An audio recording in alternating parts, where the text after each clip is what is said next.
ఎప్పుడు పురాణాలని జారీ చేసినా అందులో ఒక పేరు భయాన్ని రేకెత్తిస్తుంది. అతను చేసిన ప్రమాణం మరో ప్రపంచపు మెరుపుగా ఇప్పటికీ మెరుస్తుంటుంది. పాండవుల చక్రవర్తి అయిన పరీక్షిత్తును తన విషపూరిత కాటుతో నాశనం చేసిన పాము అతను. ఇతని విషానికి దూకుడు ఎక్కువ అని కొందరు పేర్కొంటే, మరికొందరు దేవతలకు రాజు అయిన ఇంద్రుడితో ద్వేషపూరిత పొత్తు గురించి చెబుతారు. ఇతనే పాముల రాజ్యాన్ని పాలించే నాగరాజు తక్షకుడు. ఈ పాముల చీలిన నాలుక అతని శత్రువుల పట్ల ప్రాణాంతక ఆయుధం. అసలు ఈ తక్షకుడు స్నేహితుడా లేక శత్రువా? దేవుడా లేక రాక్షసుడా? భయంకరమైన ఈ నాగరాజు చుట్టూ దేవతలు సైతం జాగ్రత్తగా నడుస్తారు. ఎందుకంటే అతని ఉద్దేశాలు అతను ఆదేశించిన నీడల వలె అంతు చిక్కనివి. ఒక్క విషయం ఖచ్చితంగా చెప్పవచ్చు: తక్షకుడు కథనంలోకి ప్రవేశించినప్పుడు ప్రపంచం తన ఊపిరిని ఆపుకుంటుంది. ఎందుకంటే అతడు గందరగోళాన్ని సృష్టిస్తాడో లేదా సహాయాన్ని చేస్తాడో ఎవ్వరికీ తెలియదు. ఇంత మిస్టీరియస్ క్యారెక్టర్ అయిన నాగరాజు తక్షకుడి రహస్యాన్ని ఈ వీడియోతో మీ అందరికీ తెలియజేస్తాను. దానికంటే ముందు మీరు ఈ టాపిక్ గురించి ఏమనుకుంటున్నారో కామెంట్ చేయండి. ఇలాంటి వీడియోస్ ఇంట్రెస్ట్ ఉన్న వారితో షేర్ చేసి మన ఛానల్కి సపోర్ట్గా లైక్ కొట్టండి. అండ్ ఇలాంటి మరిన్ని వీడియోస్ కోసం సబ్స్క్రైబ్ చేసి బెల్ నోటిఫికేషన్ని ఆన్ పెట్టుకోండి. ఇక టాపిక్లోకి వస్తే, ముందుగా తక్షకుడు ఎలా జన్మించాడో చూద్దాం. సృష్టి యొక్క సుడులు తిరుగుతున్న జ్యోతి వలె శత్రువులు చెలరేగినప్పుడు తక్షకుడి జననం జరిగింది. మహాభారతంలోని భీష్మ పర్వం మరియు ఆది పర్వాన్ని రిఫర్ చేస్తే అతని తల్లి పేరు కద్రువ, ఒక గొప్ప శక్తివంతమైన నాగరాణి.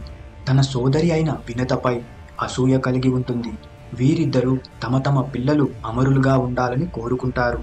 అయితే ఈ విషయం తమ భర్త అయిన గొప్ప ఋషి కశ్యపుడి చెవిలో పడుతుంది.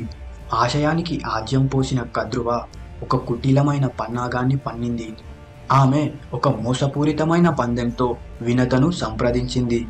ఎవరి సంతానం మొదట వారి గుడ్ల నుండి ఉద్భవిస్తుందో వారు గెలిచినట్టు. ఇక ఓడిపోయిన వారు విజేతలకు శాశ్వతంగా సేవకులుగా కట్టుబడి ఉండాలి. అమరత్వం యొక్క ఆకర్షణతో కన్ను మూసిన వినత వెంటనే అంగీకరించింది. ఇక్కడ వినతకి తెలియదు కద్రువ దాగి ఉన్న ప్రయోజనాన్ని కలిగి ఉందని. ఆమె పెద్ద నాగపిల్లలు అప్పటికే చురుకైన పాములుగా పొదిగి వినత గుడ్ల చుట్టూ తిరుగుతూ వాటిని సూక్ష్మంగా ముడుచుకొని వారి అభివృద్ధికి ఆలస్యాన్ని చేస్తున్నారు.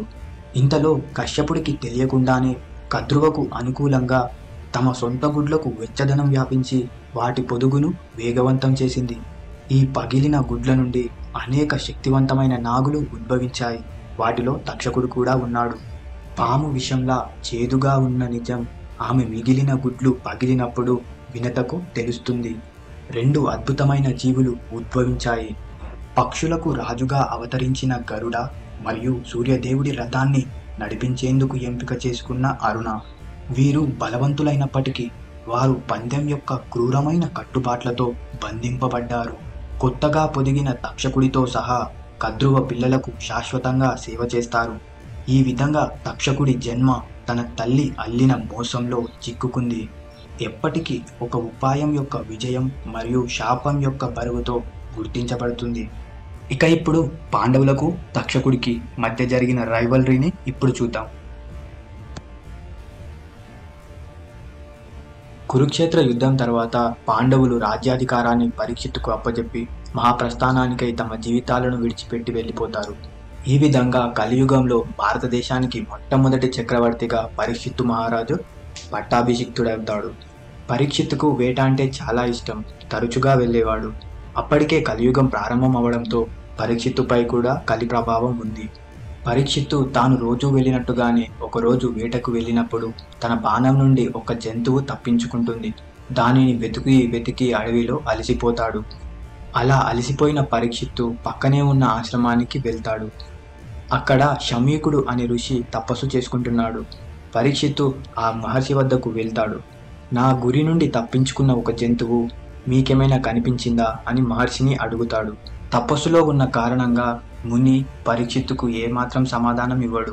దీనికి పరీక్షిత్తుకు కోపం వచ్చేసింది. అంటే కలియుగ ప్రభావం మొదలైందన్నమాట.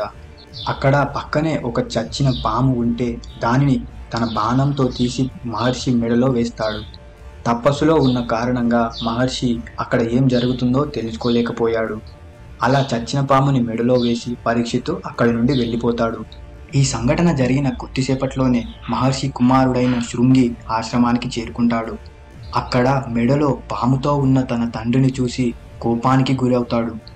ఎవరైతే ఈ చచ్చిన పాముని నా తండ్రి మెడలో వేశారో వారు రాబోయే 7 రోజుల్లో నాగరాజు తక్షకుడి కాటుకి మరణిస్తారు. ఇదే నా శాపం అని శపిస్తాడు. దీంతో పరీక్షిత్తు మహారాజు 7 రోజుల్లోనే తక్షకుడి కాటుకి మరణిస్తాడు. కానీ ఇక్కడ ఈ సంఘటనను సరిగ్గా గమనిస్తే తక్షకుడు కేవలం తన విధి యొక్క కర్తవ్యాన్ని నిర్వర్తించాడు. కాకపోతే కొందరు తక్షకుడు తన పురాతన పగతో పాండవుల వారసుడైన పరీక్షిత్తును హతమార్చాడని వ్యవహరిస్తారు. ఇక ఫైనల్గా ఈరోజు వీడియోలో తక్షకుడి జననం మరియు అతడి జీవితంలో ప్రముఖ ఘట్టమైన పరీక్షిత్తు మహారాజు మరణం గురించి తెలుసుకున్నాం. అయితే మీరే చెప్పండి, తక్షకుడు స్నేహితుడా లేదా శత్రువా, దేవుడా లేదా రాక్షసుడా? మీ యొక్క ఒపీనియన్స్ని కమెంట్స్లో తెలియజేయండి. ఇలాంటి మరిన్ని వీడియోస్ కోసం తప్పకుండా సబ్స్క్రైబ్ చేసుకోండి. చలో దెన్, మరో వారం మళ్ళీ కలుద్దాం. అప్పటి వరకు stay tune. It's me Manne signing off. Bye bye.